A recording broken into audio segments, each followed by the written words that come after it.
Godfrey Mchungu.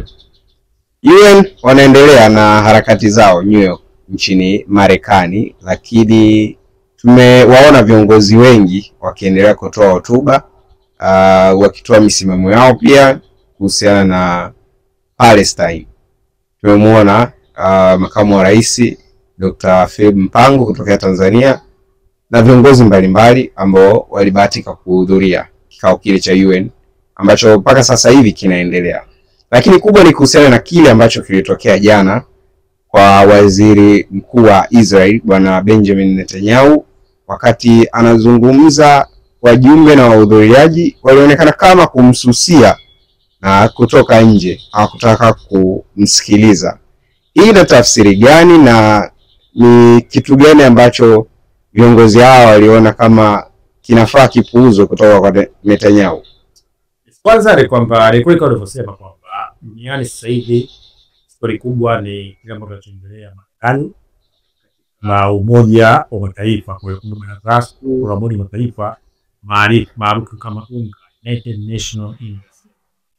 Kikao cha 80 tangu pale kuwasilishwa kwa Umoja wa Mataifa 1945, na kwamba pale ambapo kulipoanzishwa kikao cha 80. Viongozi mbalimbali wakuu wa nchi, wakuu wa serikali wamekuwa wakizungumza namna gani ya kuweza kutengeneza habari mwema dunia yetu kuweza kuishi. Jana kwamba ilikuwa ni zamu ya Bwana Benjamin Netanyahu, kiongozi na waziri mkuu wa taifa la Israel na chama chake cha Likud. Jana misho ya saa 10 kama tulivyosema kwenye kipindi chetu cha Super Breakfast, aliweza kutoa hotuba kali sana kwa wajumbe na dunia, lakini kubwa zaidi ni pale ambapo kipindi naingia wajumbe wa diplomasia, viongozi wa serikali, viongozi wa nchi walionekana kutoka kama kumsusia. Na kile ambacho walichokifanya wajumbe kitaalamu kinaitwa boycott, yani kususia. Njia ya diplomasia ambayo inatumika kwa lengo la kutokubaliana au kwa lengo la kutoa ujumbe kwamba kile ambacho nchi fulani inafanya basi wale wajumbe dunia za mataifa wanakuwa hawakubaliani. Lakini sisi tunafahamu kwamba dunia ya kimataifa imeendelea kulitambua taifa la Palestina na kwamba uwepo wa taifa Palestina uweze kuishi sambamba dhidi ya taifa la Israeli. Na ukisikiza wajumbe wengi wamekuwa wakirejelea kile ambacho kinaitwa two state solution, azimio namba 181, azimio la mwaka 1947. Kadiri ukitazama hotuba ya Netanyahu, cha kwanza ilikuwa ni hotuba kali sana ya kuweza kupeleka ujumbe kwa zile nchi ambazo zinaitwa nchi washindani wao, na kwamba Hezbollah kule Lebanoni, Syria kule Houthi, Iran kutazama Palestina, eneo la Gaza na Hamas. Kwa hiyo kutazama ni kwamba ilikuwa hotuba kali sana. Na kipindi anahutubia jana zilikuwa zimefungwa speaker katika maeneo ya Gaza, maeneo ya West Bank. Yeye alikuwa anahutubia New York, lakini ujumbe wake ulikuwa unafika mpaka katika eneo la Gaza. Na kimsingi ni kwamba alifanya hivi kwa lengo la kupeleka ujumbe wa wale kikundi cha Hamas ambacho kimekuwa kikiwashikilia mateka wa Kiisraeli. Kwa kimsingi wamekuwa hotuba kali sana. Lakini ukichambua hotuba yake ni kwamba ni hotuba ambayo inafanana ile ambayo ilitokea mwaka jana. Mwaka jana ukitazama vile vile viongozi wa kimataifa waliweza kumsusia tena na kuweza kumwacha mwenyewe kuweza kuhutubia. Lakini leo ukimtazama Netanyahu ni kiongozi ambaye hajali, ni kiongozi ambaye anamesimama, ni kiongozi ambaye ukitazama amekuwa akihakikisha kwamba ana nia ya dhati ya kwenda kulifuta kundi la Hamas. Na kimsingi ni kwamba ukitazama viongozi wengi ukitazama wamekuwa wanasema kwamba lazima Israeli iweze kuishi sambamba na taifa la Palestina. Na kabla yeye kuhutubia Bwana Netanyahu alizungumza kiongozi wa mamlaka ya Palestina kwamba Mahmoud Abbas, ambaye huyu amekuwa kiongoza serikali au unaweza kuita local government katika eneo la West Bank. Na wao kutazama wamesema wazi kabisa kwamba Hamas hawatakuwa sehemu ya serikali katika eneo la Gaza, lakini Hamas lazima waweze kuachia silaha na Hamas lazima waweze kuachia mateka, na kimsingi nakubali kuweza kuishi sambamba na taifa la Israeli.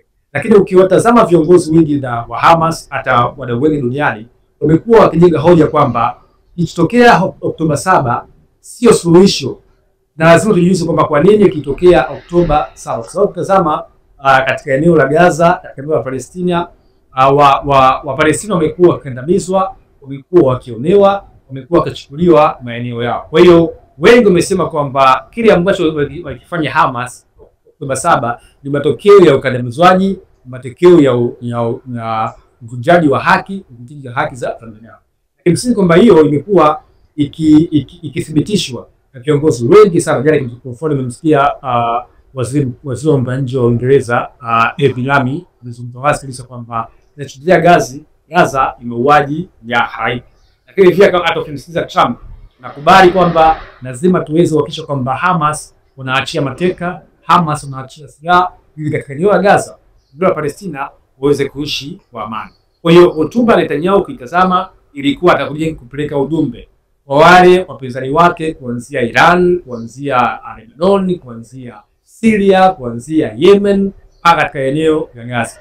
Wengi mtazama kulikuwa kama ni tofauti kwa sababu kile ambacho wamekifanya Hamas Oktoba 7, wengine wanatazama kwamba ilikuwa ni ujumbe kwa Israeli kwamba sisi tunakandamizwa. Wengine wakitazama wamekuwa wakichukulia kwamba ni tukio la kigaidi.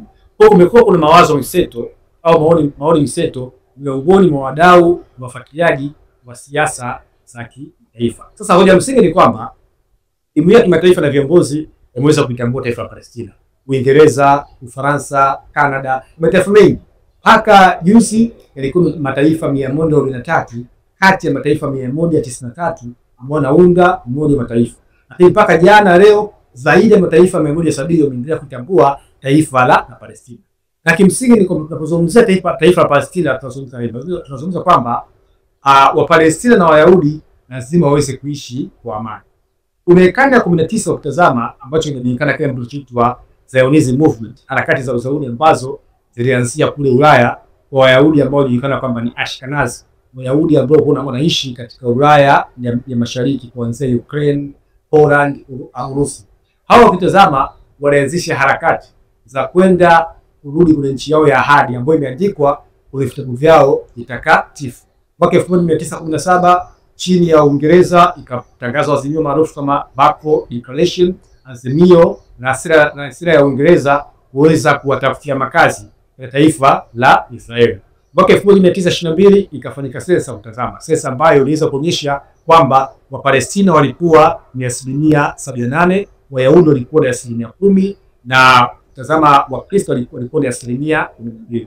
Kwa kabla ya mwaka 1917 kuna Balfour Declaration, kabla ya mwaka 1917 kuna two state solution, Wayahudi walikuwa ni wengi katika eneo la Palestina. Kwa tunafahamu kwa mfano mwaka 1948 kulikuwa kinachoitwa uanzishwaji wa taifa la Israeli, Creation of Israel State, chini ya David Ben-Gurion, waziri mkuu wa kwanza wa Israeli ambaye alitangaza taifa la Israeli tarehe 15 Mei mwaka 1945. Kushuhudia Wapalestina wengi wakaenda kukimbia nchi yao ambao maarufu kama Nakba. Kwa hiyo mwaka 1967 kuna vita ya siku 6 kushuhudia pale ambapo ikaamriwa kwamba lazima Yerusalemu Mashariki uweze kuwa ni mji mkuu wa Palestina. Vile maeneo kwa mfano ya Masjid al-Aqsa, maeneo kwa mfano Dome of the Rock, maeneo matakatifu kwa ajili ya Wayahudi, Temple of Mount, lazima uweze kupewa watu wa Israeli. Kwa kimsingi ni kwamba katika two state solution ambayo umesikia alani kwa Umoja wa Mataifa unaendelea mkataba mwaka 1947 ambapo Wapalestina walipewa 45%, Wayahudi wakapewa 55%. Lakini kutazama kuna vita ambayo ilitokea mwaka 1978 ambapo Waisraeli waliweza kuikamata Palestina yote. Mwaka 1967 kuna vita siku 6, Wayahudi wakachukua takriban 90% ya Palestina ya leo. Kwa hiyo Palestina wapao walijulikana maeneo yao mawili, Gaza na ukingo wa magharibi wa mto Jordan ulisu kama West. Kwa hiyo mwaka 1947 Umoja wa Mataifa ukakaa tena uweza kupitisha azimio namba 242 kuweza kuwataka Wayahudi waweze kuondoka katika maeneo ambayo kimsingi wanaakalia ya maeneo ya Palestina. Kwa hiyo tunaposema two state solution, tunaposema kwa mataifa mawili katika eneo moja, lazima Israeli aondoke katika makazi ambayo yamejenga katika iligo ambao kimsingi afuate sheria za kimataifa ambao yapo katika maeneo ya West Bank, lakini vile lazima eneo la Gaza iweze kuwa huru, wa Palestina waweze kujitawala. Sasa hoja ya msingi ni kwamba kwa miaka 20 ya uongozi wa wa Netanyahu amekuwa haamini kwenye two state solution. Hata jana ukimtazama hotuba yake ameendeleza msimamo wake kwamba yeye haiwezekani uwepo uanzishwaji wa taifa la Palestina. Sasa duniani kumekuwa kuna harakati mbalimbali, kuanzia Marekani kwenyewe, Spain, Uingereza, Canada, Ufaransa, Ujerumani, kwenda kuifanyia boycott, yani kuisusia taifa la Israeli. Na kwa diplomasia kuna njia tatu za msingi. Tunasema kuna boycott, kususia, kuna sanction, vikwazo, na kuna divestment. Kuna kwamba huenda kutoa ushirikiano wa kiuchumi au uwekezaji wa kiuchumi katika nchi husika. Kwa wanaharakati wengi wamekuwa wakitaka Marekani, Uingereza, Ufaransa kwenda kuitenga, kuiboycott, yani kuisusia taifa la Israeli, lakini vile ukitazama kwamba wanataka sanction, vikwazo vya kijeshi, vikwazo vya kiuchumi, lakini vile vikwazo vya kisiasa. Kuna mataifa mengi mtazama wamekuwa hawataki Netanyahu aweze kukanyaga kwenye nchi yao, kwa sababu naamini kuna kile ambacho kinachoitwa ICC, International Criminal Court, ambapo msingi ilianzishwa mwaka 2002 wanataka kuweza kumkamata kwa sababu alikuwa akipelekea mauaji ya kimbari. Kwa hotuba Netanyahu ukitazama ni ujumbe kwa wale ambao wanaitwa washindani wake: Iran, Hezbollah, Palestina, Gaza, Houthi, Yemen. Kwa kimsingi kwamba imekuwa ni hotuba kali sana ya kimataifa, hotuba ambayo ukitazama ilikuwa ikiibua mijadala mbalimbali katika eneo la Mashariki ya Kati. Namna gani azimio hili linaweza kufanikiwa ni hoja ya msingi. Eneo la West Bank ni eneo ambalo ukitazama limekuwa na makazi ambayo hayafati sheria ya Umoja wa Mataifa. Takriban watu 500 ambao wanaishi illegal katika nchi au katika eneo la West Bank. Kwa kimsingi ni kwamba imekuwa ni hotuba kali sana ambayo Benjamin Netanyahu ameendeleza kile ambacho alichofanya mwaka jana, na kupeleka ujumbe kwa wapinzani wake, kupeleka ujumbe kwa Hamas, na amemwambia kwamba Hamas lazima waweze kurudisha mateka ambao kimsingi umekuwa